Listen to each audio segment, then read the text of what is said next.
Second বিয়ে করার ক্ষেত্রে, দ্বিতীয় বিয়ে করার ক্ষেত্রে প্রথম স্ত্রীর অনুমতি নিতে হবে কি? জি না, প্রথম স্ত্রীর অনুমতি নিতে হবে কেন?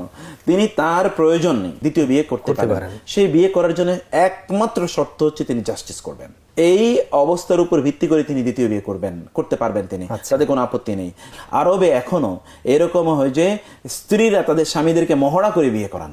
হ্যাঁ, 2 জন 3 জন 4 জন 5 জন থাকলে তো সেখানে একটু ঠোকাঠুকি অথবা একটু ধরনের মনোমালিন্য, একটু কথাবার্তা কাটাকাটি, এটা যাবেই, যুগ যুগ ধরে হিউম্যান নেচারটাই এরকম। এটা হিউম্যান নেচার। নবী রাসূলরা নবীদের জীবনে আমরা দেখলে অধিকাংশ নবী কিন্তু অনেক বিয়ে করেছেন। কারো যদি প্রয়োজন থাকে, সামাজিক অবস্থা যদি তা হয়, নারীদের অবস্থা বেশি, এখন আমার দুটো চয়েস, একটা হচ্ছে যে সমাজে নারীদের সংখ্যা বেশি এবং নারীদের সংখ্যা যুগ যুগ ধরে বেশি ছিল, বিভিন্ন কারণে বেশি থাকে। এবং আপনি দেখেন যে যারা দ্বিতীয় বিয়েকে যারা নিষিদ্ধ করলো, ইউরোপ আমেরিকার কথা বলছি, সেখানে কি অবস্থা, এখন বিয়েই নাই। জি, সেখানে খুবই ভয়ঙ্কর ইনস্টিটিউশন নষ্ট হয়ে গেছে। সমাজবিজ্ঞানীরা উদ্বেগ প্রকাশ করছে। সুইডেন, সুইজারল্যান্ড, ফিনল্যান্ড এই জাতীয় দেশগুলোতে 50% চিলড্রেন হচ্ছে আনম্যারিড ওমেনের গর্ভে জন্ম নিচ্ছে।